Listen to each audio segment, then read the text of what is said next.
نحمده ونصلي على رسوله الكريم أما بعد فأعوذ بالله من الشيطان الرجيم بسم الله الرحمن الرحيم يا أيها الذين آمنوا قوا أنفسكم وأهليكم نارا وقودها الناس والحجارة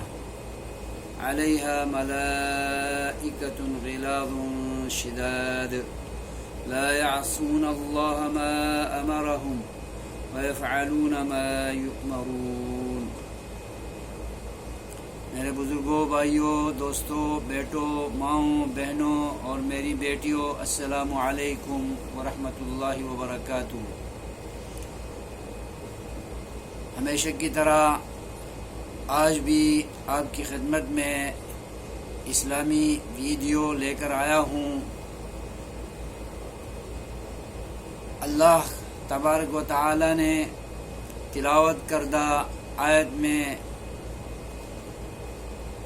اپنے بندوں کو ایک اہم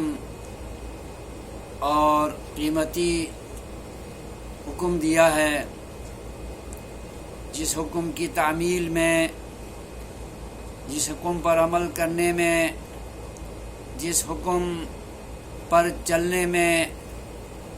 بنی نوع انسان کی نجات ہے، بنی نوع انسان کی اخروی بلائی ہے،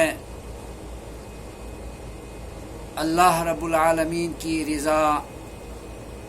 اور خوشنودی کا حصول ہے، رب کی مغفرتوں، رحمتوں، جنتوں اور سعادتوں کی امید ہے۔ میرے بزرگوں، بھائیوں، دوستوں، بیٹوں، ماؤں، بہنوں اور بیٹیوں، اللہ رب العالمین اس آیت کریمہ میں ارشاد فرماتا ہے، یا ایھا الذین آمنوا، اے ایمان لائے ہوئے انسانوں، کلمہ لا الہ الا اللہ پڑھے ہوئے لوگوں، محمد عربی صلی اللہ علیہ وسلم کی رسالت و نبوت کو ماننے والوں، رحمت للعالمین، ختم المرسلین، خاتم النبیین کے امتیوں، قوا انفسکم وَأَهْلِيكُمْ نَارًا۔ صرف کلمہ پڑھنا کافی نہیں، اسلام سے نسبت رکھنا کافی نہیں، اسلام میں مکمل طور پر داخل ہونا ضروری ہے اور عمل صالح کے ذریعے اپنے اسلام کو، اپنے ایمان کو اور اپنے تقوی کو مضبوط کرنے کی ضرورت ہے۔ آخرت میں ہمیں نیک اعمال کا توشہ چاہیے، نیک اعمال کا ذخیرہ چاہیے، جن کے توسط سے اللہ رب العالمین کی خوشنودی حاصل ہوتی ہے، اس کی مغفرتیں حاصل ہوتی ہیں اور جنت کی صورت میں اس کی نعمتیں اور رحمتیں ہمیں حاصل ہوں گی۔ اس کے لیے اللہ رب العالمین نے اپنے دین کے جملہ اوامر و نواہی کی تعمیل ضروری قرار دی ہے، اور اس آیت میں اللہ رب العالمین خاص حکم دے رہا ہے، اے ایمان والو، کلمہ پڑھے ہوئے لوگوں، قوا انفسکم، خود کو بچا لو، اپنا بچاؤ کرنے کی کوشش کرو، وَأَهْلِيكُمْ، اور اپنے اہل و عیال کو، اپنے ماتحتوں کو، اپنے زیر اثر لوگوں کو اور اپنے خاندان کے افراد کو اور اپنے زیر کفالت لوگوں کو بچانے کی تگ و دو کرو، محنت کرو اور سعی پہم کرو، جہد مسلسل کرو، اپنی زندگی کو کھپاؤ رب کو راضی کرنے کے لیے، اور ان کوششوں کے تحت تقوی کو اختیار کرنے کے ساتھ اللہ کے قرآن پر عمل کرتے ہوئے، نبی کے فرامین پر عمل کرتے ہوئے، عقیدہ توحید پر کامل طور پہ چلتے ہوئے، شرک کی آلائشوں سے اپنے آپ کو بچاتے ہوئے خود کو بھی بچاؤ اور اپنے زیر اثر لوگوں کو بھی بچانے کی کوشش کرو۔ نعرہ دوزخ کی آگ سے وقودها الناس، جس کی ایندھن لوگ ہیں، انسان ہیں، والحجارہ اور پتھر ہیں۔ بزرگوں، بھائیوں، دوستوں، ماؤں، بہنوں اور بیٹیوں، دنیا کی آگ سلگانے کے لیے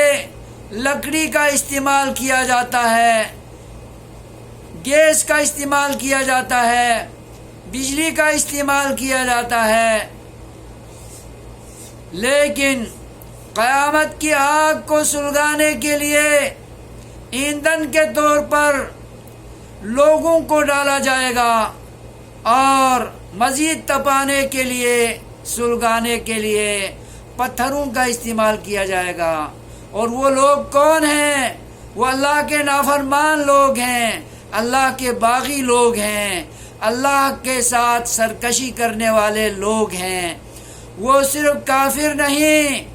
بلکہ مسلمان بھی دوزخ میں جائیں گے۔ اس لیے اللہ نے ایمان والوں سے خطاب کر کے فرمایا ہے، ایمان والو، میٹھی نیند نہیں سونا، کلمہ پڑھ کے غافل نہیں ہونا۔ کلمہ پڑھے ہوئے لوگ بھی بدعملی کی وجہ سے، غفلت کی وجہ سے، سستی کی وجہ سے، بے اعتنائی اور بے توجہی کی وجہ سے وہ بھی دوزخ میں جا سکتے ہیں، دوزخ کی آگ میں جل سکتے ہیں۔ اللہ رب العالمین ہمیں خبردار کر رہا ہے کہ دوزخ کی آگ سے اپنے آپ کو بچاؤ۔ ایمان والو، صرف کلمہ پڑھنا کافی نہیں، اس آگ میں بے نماز جائیں گے، روزہ نہ رکھنے والے جائیں گے، پیسہ ہونے کے باوجود جو عمرہ نہیں کرتے، جو حج فرض ہونے کے باوجود حج نہیں کرتے، اور نصاب کو مال پہنچنے کے باوجود ہر قسم کے بہانے کر کے اپنی ضروریات کو فوقیت دے کر، بہانے ڈھونڈ کر زکوٰۃ نہیں دیتے، حقوق اللہ کو روک کر اپنی ضروریات پوری کر لیتے ہیں، لیکن اللہ کا حق ادا کرنے سے گریزاں ہوتے ہیں۔ اسی طرح حقوق العباد میں بھی وہ پہلو تہی کرتے ہیں، اور جو اللہ کے اوامر کی، دیگر اطاعت کے کاموں کی تعمیل نہیں کرتے، ان پر نہیں چلتے، اور نواہی محرمات، اللہ کو ناراض کرنے والے امور، کاموں، گناہوں اور معصیتوں سے نہیں بچتے، اس امید سے کہ ہم تو کلمہ پڑھے ہوئے لوگ ہیں، ہم تو جنت میں جائیں گے۔ اللہ ہمیں ڈرا رہا ہے، ایمان والو، تم اگر غفلت برتو گے، تم بدعملی میں پڑ جاؤ گے، تم حقوق اللہ کو روکو گے، حقوق العباد میں پہلو تہی کرو گے، اوامر و نواہی میں تم سستی کرو گے، تو دوزخ کی آگ میں جلو گے۔ علیہا ملائکۃ غلاظ شداد، یاد رکھو وہاں کوئی سفارشی تمہیں نہیں ملے گا، دوزخ میں جانا پڑے گا۔ دوزخ کے داروغے، دوزخ کے نگہبان، دوزخ کے دربان